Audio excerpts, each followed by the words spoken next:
इतना श्रम किया, सब कुछ व्यर्थ चला गया। कद्रू, कद्रू मेरी बात सुनो। ये क्या किया तुमने? बस इतनी आसानी से क्षमा कर दिया तुमने इन दोनों को? कुछ भी नहीं कहा? इस समय मेरे पास और कोई विकल्प नहीं है दीदी। केवल और केवल मेरे पुत्रों का जीवन महत्वपूर्ण है मेरे लिए, और कुछ नहीं। और हाँ, मैं तुम्हारी आभारी हूं कि इस समय पर तुम मेरे साथ हो। उन दोनों को सही समय पे पकड़ के तुमने मेरा व्रत भंग होने से बचा लिया। बल्कि मैं तो कहूंगी कि तुम उनकी निगरानी करो। वो दोनों जो भी कार्य कर रहे हो, उन पर तुम्हारी दृष्टि होनी चाहिए। गोबर की प्रतिमा बनाने से लेकर पूजा की सामग्री और उद्यापन के भोग तक सब कुछ तुम्हारे समक्ष होना चाहिए। अवश्य कद्रू, अवश्य।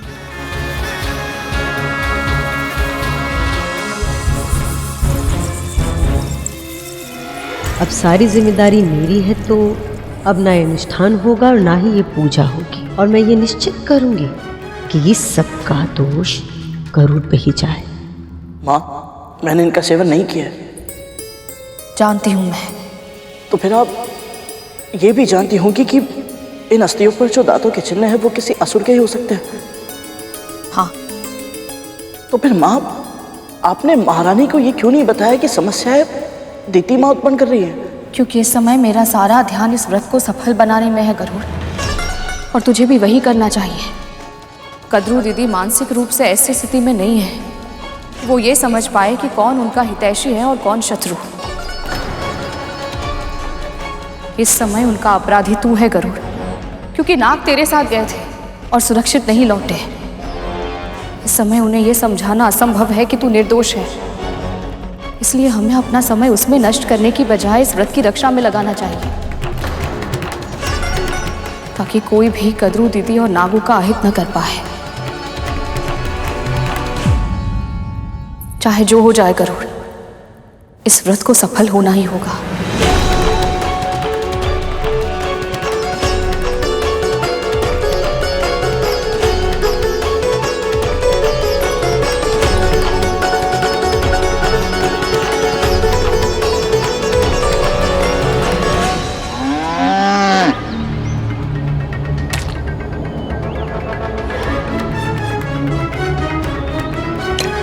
अब इसे भी करने में वर्ष लगाओगी क्या?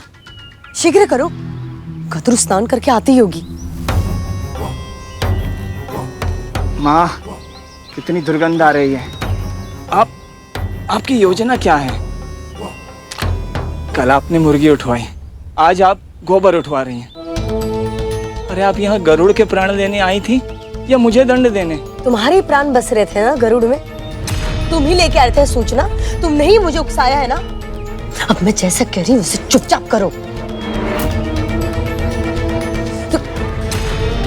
राहु, कोई आ रहा है। तुम जाओ यहाँ से, जाओ।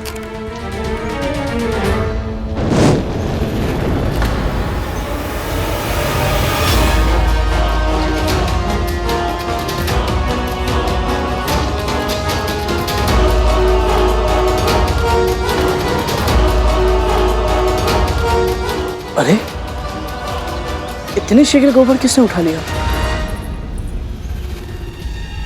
कितना भोला बन रहा है।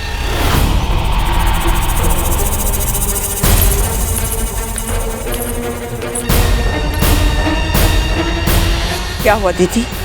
वही जो तुम्हारे साथ होता आया है, धोखा। फिर से धोखा किया है इन लोगों ने। अवश्य इसने और इसकी माँ ने ये सारा गोबर हटा दिया, और ये अब कह रहा है गोबर कहाँ चला गया। देखो। क्या? गोबर नहीं है तो मूर्ति कैसे बनेगी?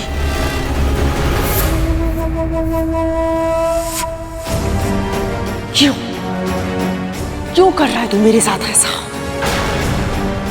मेरे पुत्रों के प्राण लेना चाहता है तू? हाँ महारानी, आप चिंतित मत होइए, मैं अभी कोई प्रबंध करता हूँ। सहायता करने का कैसा स्वांग रच रहा है ये। कद्रू, पूजा का समय आरंभ होने को है। यदि सही समय पर व्रत आरंभ नहीं किया तो क्या पता इस व्रत का फल तुम्हें मिल पाएगा या नहीं, तुम्हारा ये व्रत सफल हो पाएगा क्या नहीं।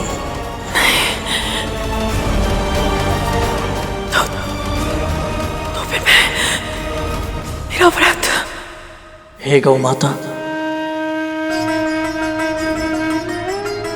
आप जानती हैं मैं निर्दोष हूँ।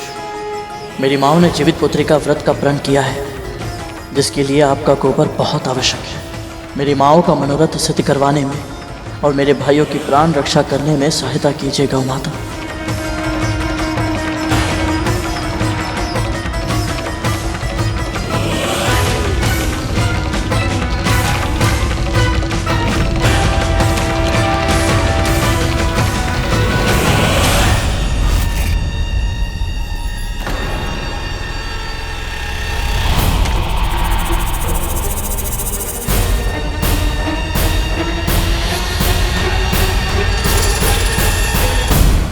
हे गौ माता, आपने मेरी प्रार्थना सुन ली। आपका बहुत बहुत आभार।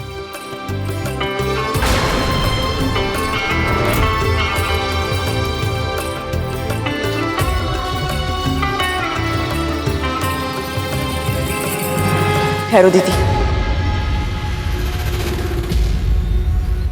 जब तक मेरा व्रत सफल नहीं होता तुम्हें हर कार्य पर अपनी पैनी दृष्टि रखनी होगी, क्योंकि मैं नहीं चाहती कि कोई भी गड़बड़ हो या मेरे व्रत की तैयारी में कोई भी विघ्न आए।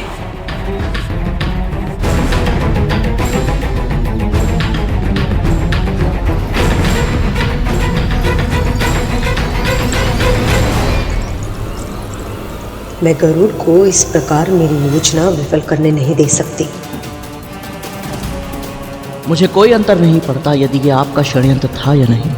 मैं अपना ध्यान तो केवल इस व्रत को सफल बनाने पर लगाना चाहता हूँ, ताकि मेरे नाग भाई स्वस्थ हो सके।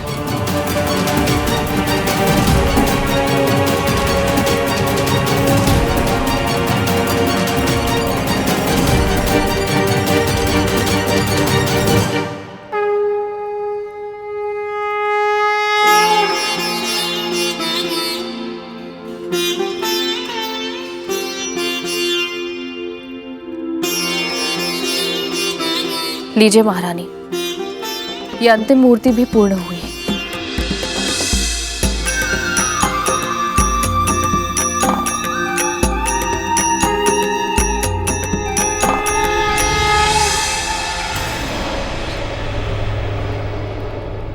अद्भुत।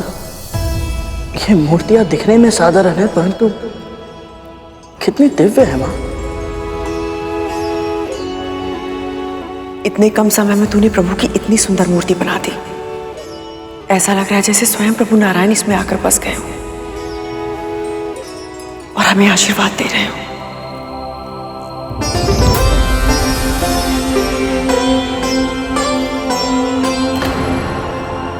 ये तो आपके मन के अच्छे भाव हैं दीदी,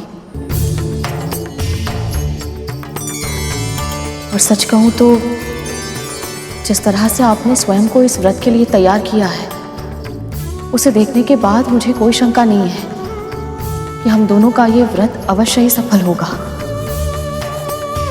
और आपके घायल पुत्र शीघ्र ही स्वस्थ हो जाएंगे।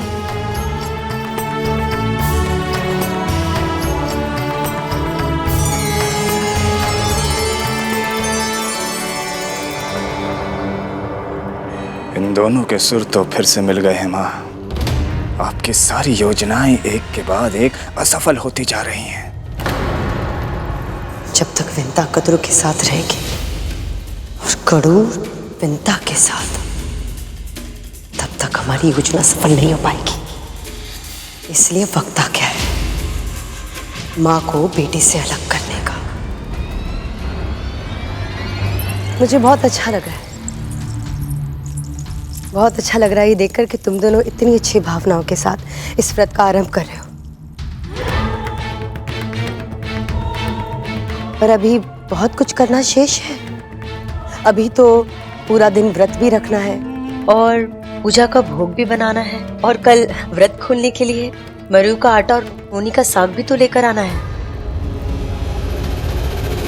पर ये दोनों वस्तुएं इतनी आसानी से नहीं मिलती।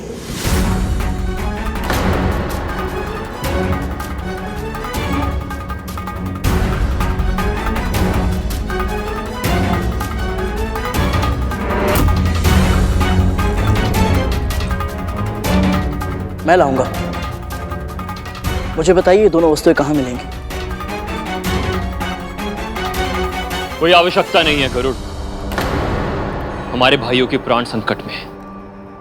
मैं और तक्षक भैया स्वयं जाएंगे। तुम दोनों लेकर आओगे? अगर तुम दोनों चले जाओगे तो तुम्हारे भाइयों का ध्यान कौन रखेगा? और वैसे भी तुम दोनों में से किसी एक का तुम्हारी माँ के पास रहना आवश्यक है, तभी तो शांति से पूजा में ध्यान केंद्रित कर पाएगी। कालिया, दीदी सही कह रही है। आप सब चिंता मत कीजिए, गरुड़ कोई त्रुटि नहीं करेगा। आपके साथ साथ मैं भी तो ये व्रत कर रही हूँ। तो फिर बस तय हुआ। गरुड़, तुम्हें पूर्वी दिशा में 7 पहाड़ों को पार करके एक गांव मिलेगा। वहां पे तुम्हें सोमदत्त नाम का व्यक्ति मिलेगा, उसी के पास तुम्हें मरु का आटा मिलेगा। बस वो जाकर ले आओ। और नूनी का साग कैसे लाना है मैं तुम्हें बाद में बताऊंगी, ठीक है? आज्ञा दीजिए।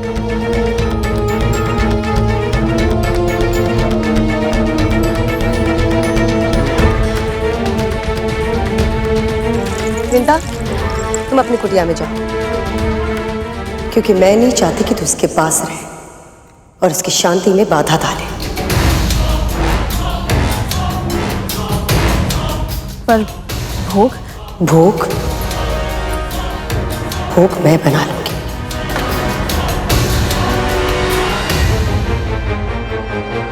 जा यहां से।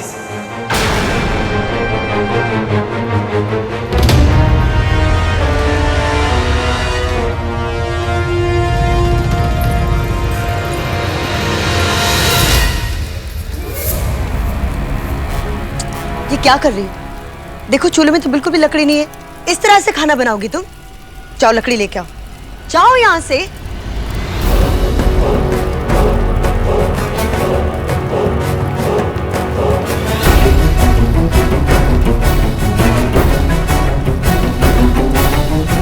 माँ, ये सब आप क्यों कर रही हैं? माँ, विंता से करवाइए ना। भोजन या भोग होता तो उसी दासी से करवाती ये सब कुछ, पर दोनों में से ये कुछ भी नहीं है। फिर क्या है ये?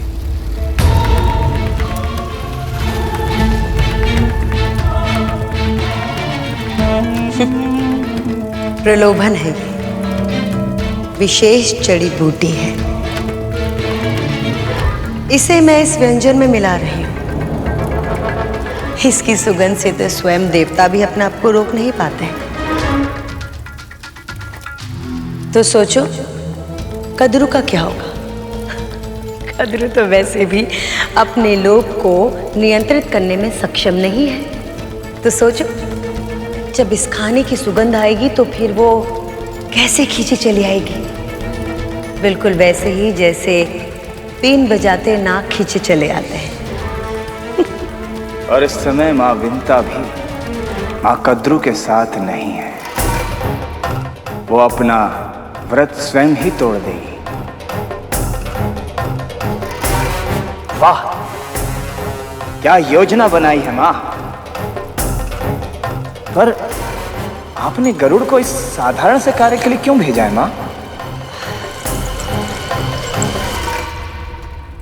राहु, कितनी बार समझाया तुम्हें, दीदी जो कहती है वो करती नहीं, और जो करती है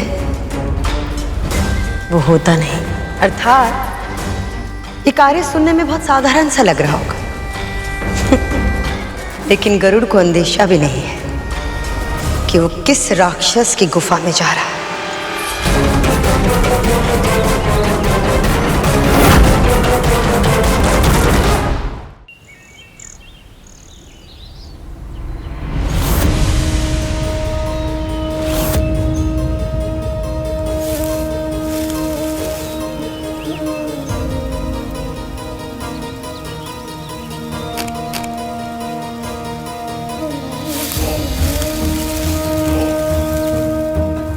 विचित्र सी शांति है हर ओर, पर क्यों?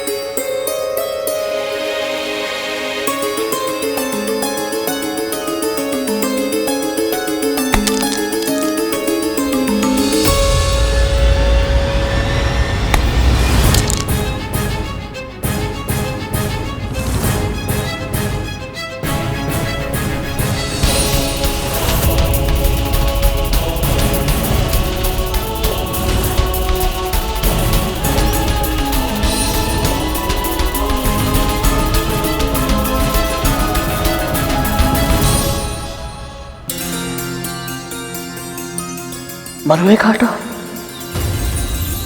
आटा तो सामने ही है, परंतु बिना आज्ञा के कैसे ले जाऊं? ये तो चोरी होगी।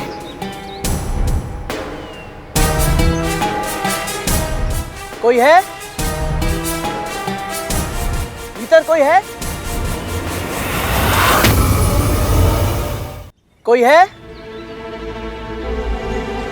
भीतर कोई है?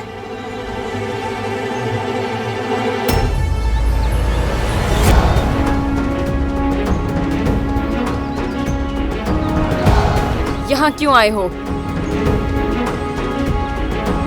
मैं गरुड़ हूँ बहन। मेरी माँ ने जीवित पुत्री का व्रत रखा है, जिसके उद्यापन के लिए मैं सोमदत्त जी से ये मरुए का आटा लेने आया था। ले जाओ, जो चाहिए ले जाओ।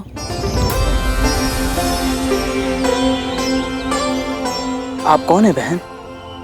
मैं सोमदत्त की पत्नी हूँ। अब मुझे इन सब वस्तुओं की कोई आवश्यकता नहीं है, इसलिए आपको जो भी चाहिए आप ले जाओ।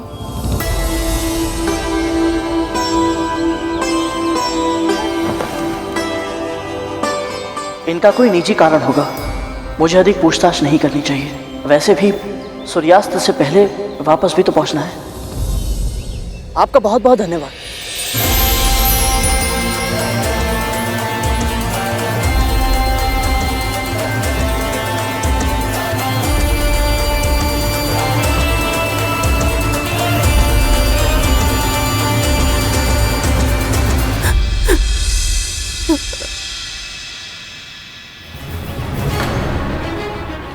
क्या बात है बहन, आप रो क्यों रही हैं?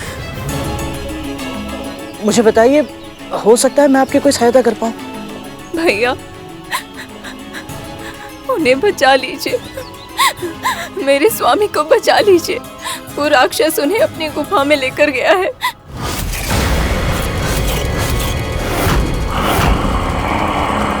कौन सा राक्षस? और ये गुफा कहाँ है? पीछे वाली पहाड़ी पे एक काली गुफा है भैया। उस गुफा में एक भयानक राक्षस रहता है। जब भी वो बाहर निकलता है, किसी न किसी को घसीट के अपने साथ अंदर ले जाता है। फिर वो मानव कभी नहीं निकलता।